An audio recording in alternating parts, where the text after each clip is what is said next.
antes de a gente passar para a próxima etapa, eu quero fazer um último exemplo, que é um exemplo que uma vez me fez dar uma gaguejada na frente da turma, assim, né? Fala, meu querido. Sim, mas é claro, meu querido, vocês são os donos da aula. Ainda mais pedindo com esse carinho todo, meu querido. Como é que eu vou recusar, cara? Fala, parceiro. Vamos que vamos. Uma bela tarde. Página 16, lista 15. Vamos fazer a saideira aí. Fazer a saideira. 93. Uma partícula percorre uma trajetória não retilínea. Em cada instante, teremos que 1. Caso o movimento seja acelerado, certamente haverá uma componente não nula da força resultante das forças cuja direção seja tangencial ao vetor velocidade. Caso o movimento seja acelerado.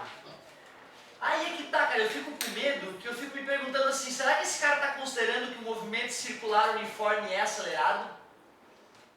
Porque o movimento circular uniforme, ele é acelerado, né? Concorda comigo? E nesse movimento uniforme, movimento circular uniforme, a força resultante é a força centrípeta. E por ser perpendicular à velocidade, não tem força resultante na direção da velocidade, né? Caso o movimento seja acelerado, certamente haverá uma componente não nula da resultante das forças cuja direção seja tangencial ao vetor velocidade. Nós sabemos que o movimento circular uniforme é acelerado, tanto que ele tem aceleração centrípeta. Então ele seria a prova de que o item 1 está falso. Tu vê, eu estou considerando, né? Estou jogando com todos os dados possíveis. Tem professores que às vezes se distraem né, por se tratar de movimento circular uniforme, diz que ele não é acelerado, mas isso é um delírio, né? Senão não haveria aceleração centrípeta, certo? Então falso, fisicamente falando, não tem que discutir. 2.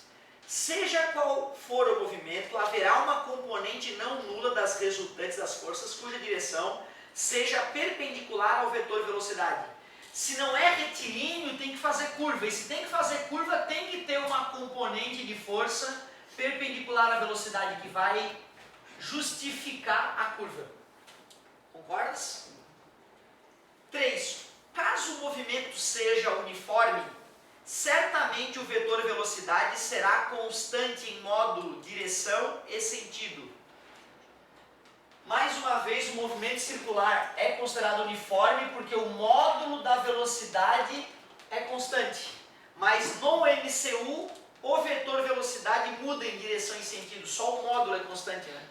Então, caso o movimento seja uniforme, o MCU é um exemplo, é um movimento uniforme, certamente o vetor velocidade será constante em módulo. Concordo com a parte do módulo, mas não em direção e sentido. O MCU é a contraprova.